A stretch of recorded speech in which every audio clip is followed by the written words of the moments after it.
সবাইকে স্বাগত। আপনারা যারা পরীক্ষা দিবেন আপনাদের পরীক্ষাটি লিখিত হবে। আপনারা যারা সিভিল সার্জন কার্যালয়ে পরীক্ষা দিবেন আমি আবারও বলি আপনাদের পরীক্ষাটি লিখিত হবে। আজকে একটি লিখিত পরীক্ষার প্রশ্ন প্যাটার্ন নিয়ে এসেছি। ইনশাল্লাহ এই প্যাটার্ন থেকে 35 থেকে 40 নাম্বার অনায়াসে কমন পাবেন এবং কি আমি দেখিয়ে দেব কোন কোন বিষয় কোন কোন টপিক থেকে প্রশ্ন আসে। তার আগে বলে রাখি আপনারা যারা পরীক্ষা দিবেন পরীক্ষার প্রশ্ন প্যাটার্ন যেমন থাকবে সেম প্যাটার্নে আমরা একটি চূড়ান্ত সাজেশন তৈরি করেছি। সাজেশনটি নিতে স্ক্রিনে দেওয়া হোয়াটসঅ্যাপ নাম্বার রয়েছে, ইমো নাম্বার রয়েছে, দুটোর মধ্যে যে কোনো একটি মেসেজ করে সাজেশনটি সংগ্রহ করুন। সাজেশনের মূল্য মাত্র 100 টাকা। আমি বলি অবশ্যই প্রত্যেকে সংগ্রহ করবেন। কেন? পরীক্ষার প্রশ্ন প্যাটার্ন যেমন থাকবে সেম প্যাটার্নে আমাদের সাজেশনটি রচিত, সম্পূর্ণ আপডেট একটি চূড়ান্ত সাজেশন। শুধু তারাই আমাদের সাজেশনটি সংগ্রহ করে A to Z পড়ে যাবেন, ইনশাল্লাহ আপনি পরীক্ষায় উত্তীর্ণ হয়ে যাবেন। আমি আবারও বলি যারা পরীক্ষা দিবেন প্রত্যেকে 100 টাকার বিনিময়ে হলেও সাজেশনটি সংগ্রহ করবেন। এই সাজেশনের বাইরে আপনাকে আর কিছুই দেখতে হবে না। ঠিক আছে, আমি মূল কথায় চলে আসি। এখানে লিখিত পরীক্ষা কি, সিভিল সার্জন কার্যালয়ে লিখিত পরীক্ষাটা কি এটাকে বুঝতে হবে। কারক থেকে, এক কথা প্রকাশ থেকে, বিপরীত শব্দ, সন্ধি বিচ্ছেদ, ইংরেজি পার্ট থেকে, প্রিপোজিশন, আর্টিকেল, ভয়েস থেকে থাকবে, ট্রান্সলেট অবশ্যই থাকবে, শর্ট করে একটি প্যারাগ্রাফ থাকবে, তারপরে গণিত, সর্বশেষ সাধারণ জ্ঞান থাকবে। লিখিত পরীক্ষা মানে এতটুকুই, কথা বোঝেন কিন্তু। হ্যাঁ, আমি এখন সম্পূর্ণ প্রশ্নটা সমাধান করে দেখিয়ে দিচ্ছি। দেখেন, প্রথমে রয়েছে কি 1 নম্বরে কারক ও বিভক্তি নির্ণয় করুন। এখানে ফার্স্টটা থাকবে, ফার্স্টটার জন্য আপনাকে 5 নাম্বার দেওয়া হবে। হ্যাঁ, তারপরে 2 নম্বরে রয়েছে বাক্য সংক্ষেপণ করুন। আমি শুধু টপিকগুলো দেখিয়ে দিচ্ছি, আপনারা এগুলো বুঝলে এগুলো অনুযায়ী পড়বেন, আপনাদের জন্য যথেষ্ট। আর যারা বোঝেন না এবং কি কোথায় থেকে সংগ্রহ করবেন, এখানে ওখানে সার্চ করে লাভ নেই। আর শুধু আমাদের সাজেশনটি সংগ্রহ করে আপনি শুধু A to Z পড়ে যান, সকল তথ্য ওখানে দেওয়া আছে, প্রত্যেকটি প্রশ্নের ব্যাখ্যাও সমাধান সহ পেয়ে যাবেন। ঠিক আছে, বাক্য সংক্ষেপণ করুন। হ্যাঁ, এখানে 5টা দেওয়া থাকবে, 5টার জন্য 5 নাম্বার। তারপরে 3 নম্বরে রয়েছে অর্থসহ বাক্য রচনা করুন। এখানে 5টা থাকবে, 5টার জন্য 5 নাম্বার, অথবা যতটা থাকে 2টা থাকলে 2টার জন্য 2 নাম্বার আপনাকে দেওয়া হবে। তারপরে 4 নম্বরে রয়েছে সমার্থক শব্দ লিখুন। এখানে 2টা দেওয়া হয়েছে, 2টার জন্য 2 নাম্বার। তারপরে থাকতে পারে প্রবাসী আয় বৃদ্ধিতে করণীয় বিষয়ে সংক্ষিপ্ত প্রবন্ধ রচনা করুন, অথবা এখানে থাকতে পারে যে বর্ষাকাল সম্পর্কে কিছু লিখুন, শীতকাল সম্পর্কে কিছু লিখুন, এগুলো থাকতে পারে। তাই বলি অবশ্যই আমাদের চ্যানেলটি সাবস্ক্রাইব ও পেজটি ফলো দিয়ে রাখবেন। কেন? পরীক্ষার নোটিশ, পরীক্ষার রেজাল্ট, পরীক্ষার প্রশ্ন সমাধান, যাবতীয় সকল তথ্য সবার আগে আমরা ভিডিও আপলোড দিয়ে রাখি। আপনি যদি চ্যানেলটি সাবস্ক্রাইব, পেজটি ফলো দিয়ে রাখেন, সবার আগে চলে যাবে আপনার কাছে নোটিফিকেশন। মনে করেন আপনি পরীক্ষা দিয়েছেন, পরীক্ষার প্রশ্ন সমাধান দেখিয়ে দিব, তারপরে রেজাল্টের অপেক্ষা করা লাগবে না, আমাদের চ্যানেলে পেয়ে যাবেন, সকল তথ্য পেয়ে যাবেন এবং কি নতুন নতুন চাকরির তথ্য পেয়ে যাবে। সার্কুলার দেওয়ার সাথে সাথে আমাদের চ্যানেলে আপলোড দেওয়া হবে। আপনি শুধু আমাদের চ্যানেলটি সাবস্ক্রাইব, পেজটি ফলো দিয়ে রাখলে সবার আগে চলে যাবে আপনার কাছে নোটিফিকেশন। তাই অবশ্যই চ্যানেলটি সাবস্ক্রাইব, পেজটি ফলো দিয়ে আমাদের মেম্বার সদস্য হয়ে আমাদের সাথে থাকবেন। হ্যাঁ, তারপরে সংক্ষিপ্ত প্রশ্ন উত্তর থাকবে।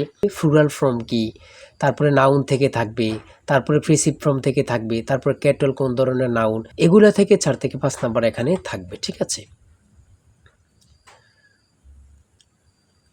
তারপরে এখান দিয়ে রয়েছে আপনাদের পূর্ণরূপ থেকে 2 থেকে 5 মার্ক অবশ্যই থাকবে। আপনারা পূর্ণরূপ দেখে যাবেন। ঠিক আছে, পূর্ণরূপ থেকে অবশ্যই থাকবে। হ্যাঁ, তারপরে রয়েছে প্রিপোজিশন থেকে, প্রিপোজিশন থেকে 5টা থাকবে, অর্থাৎ আপনার যতটি প্রশ্ন থাকবে প্রত্যেকটি প্রশ্নের মান কিন্তু 1 নাম্বার করে। হ্যাঁ, প্রিপোজিশন থেকে 100% শিওর থাকবে। তারপর 8 নাম্বারে দিয়েছে write the meaning of following verbs. ঠিক আছে, এখানে 5টা দেওয়া থাকবে, 5টার জন্য 5 নাম্বার। হ্যাঁ,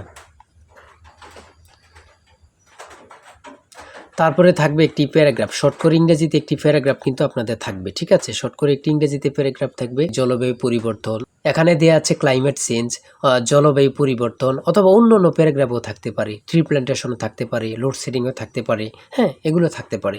5 নাম্বারের জন্য শর্ট করে একটি প্যারাগ্রাফ লিখবেন আপনারা।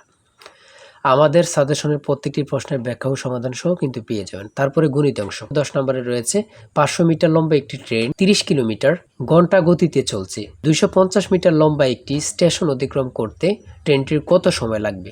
এখানে কিন্তু ব্যাখ্যা সহ দেওয়া আছে, প্রশ্নটির সমাধান সহ দেওয়া আছে, আপনারা এটা দেখে নিন, দেখে নিলে বুঝতে পারবেন। ঠিক আছে, প্রত্যেকটা অঙ্কের মান কিন্তু পাস করে। হ্যাঁ, তারপরে 11 নম্বরে আরেকটি অঙ্ক দিয়েছে x - 1x = 3 হলে x⁴ প্লাস 1/x⁴ কত। এই অঙ্কটা কিন্তু সহজ। হ্যাঁ, আপনারা যদি বোঝেন এই অঙ্কটা কিন্তু সহজ, এখানে সমাধান দেওয়া আছে, আপনারা দেখে নেন। তারপরে রয়েছে একটি দ্রব্য 378 টাকায় বিক্রয় করলে যত ক্ষতি হয় 450 টাকায় বিক্রয় করলে তার 3 গুণ লাভ হয়। দ্রব্যটির ক্রয় মূল্য কত? এখানে সমাধান দেয়া আছে, আপনারা দেখে নেন। প্রত্যেকটি প্রশ্নের মান কিন্তু পাস করে। তারপরে 13 নম্বর রয়েছে, একটি শ্রেণীতে যতজন ছাত্র আছে প্রত্যেকে তত টাকা করে দিলে মোট 6561 টাকা হয়, ছাত্র সংখ্যা কত ছিল? এখানে অঙ্কটি সমাধান দেওয়া আছে, আপনারা দেখে নিন। সর্বশেষ সংক্ষিপ্ত প্রশ্ন থাকবে, কয়েকটি সংক্ষিপ্ত প্রশ্ন থাকবে। যেমন প্রথমে রয়েছে এটিএম এবং কি টিন অথবা টিআইএন এর পূর্ণরূপ কি? এখানে পূর্ণরূপগুলোর অ্যান্সার দেওয়া আছে, আপনারা দেখে নেন। খ নম্বরে রয়েছে জাতিসংঘের নামকরণ করেন কি? জাতিসংঘ সনদ কবে কার্যকর হয়? কত গুরুত্বপূর্ণ, আল্লাহ ছাড়া কেউ জানে না। হ্যাঁ, তারপরে রয়েছে কোন অক্ষাংশকে মকর ক্রান্তি এবং কোন অক্ষাংশকে কর্কট ক্রান্তি বলা হয়? এখানে কিন্তু উত্তরটি দেওয়া আছে, আপনারা দেখে নিন। 2025-26 অর্থ বছরের প্রস্তাবিত বাজেট কত? বর্তমানে বাংলাদেশের মানুষের মাথা পিছু আয় কত? খুবই গুরুত্বপূর্ণ কিন্তু। হ্যাঁ, আয়তনে বাংলাদেশের সবচেয়ে বড় জেলা এবং ছোট জেলার নাম লিখুন। বড় জেলা হচ্ছে রাঙ্গামাটি, ছোট জেলা হচ্ছে নারায়ণগঞ্জ। জাতীয় স্মৃতিসৌধ ও কেন্দ্রীয় শহীদ মিনারের স্থপতিকে? খুবই গুরুত্বপূর্ণ, সৈয়দ মাইনুল হোসেন হামিদুর রহমান। পদ্মা নদী বাংলাদেশের কোন জেলা দিয়ে প্রবেশ করেছে? বাংলাদেশ ও মায়ানমারকে বিভক্তিকারী নদীর নাম কি? খুবই গুরুত্বপূর্ণ। আইসিসি এবং পিপা এর সদর দপ্তর কোথায় অবস্থিত? দুবাই, সংযুক্ত আরব আমিরাত, জুরিক, সুইজারল্যান্ড। তারপরে রয়েছে 2024 সালে শান্তিতে নোবেল পুরস্কার পেয়েছেন কে? তিনি কোন দেশের নাগরিক? তিনি হচ্ছে জাপানের নিহন হিদানোকিও। তারপরে সর্বশেষ যে প্রশ্নটি রয়েছে, বাংলাদেশের জাতীয় পতাকার ডিজাইনার কে? জাতীয় পতাকার দৈর্ঘ্য প্রস্থের অনুপাত কত?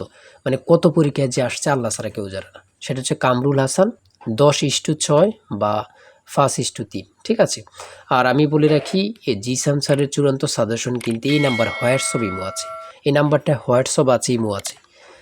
দুটোর মধ্যে যে কোনো একটি মেসেজ করে, অর্থাৎ হোয়াটসঅ্যাপে মেসেজ করে সাজেশনটি সংগ্রহ করতে পারবেন, ইমোতে মেসেজ করে সাজেশনটি সংগ্রহ করতে পারবেন। আমি বলি প্রত্যেকে আমাদের সাজেশনটি অবশ্যই সংগ্রহ করবেন। আজকের ভিডিও এই পর্যন্ত। আর অবশ্যই আপনার যে কোনো তথ্য জানতে কমেন্টে লিখুন, সাথে সাথে রিপ্লাই পাবেন। আর অবশ্যই আমাদের সাজেশনটি সংগ্রহ করে A to Z পড়ে যাবেন, পরীক্ষায় উত্তীর্ণ হয়ে যাবেন। আজকের ভিডিও এই পর্যন্ত। সবাই ভালো থাকবেন, সুস্থ থাকবেন। আল্লাহ হাফেজ।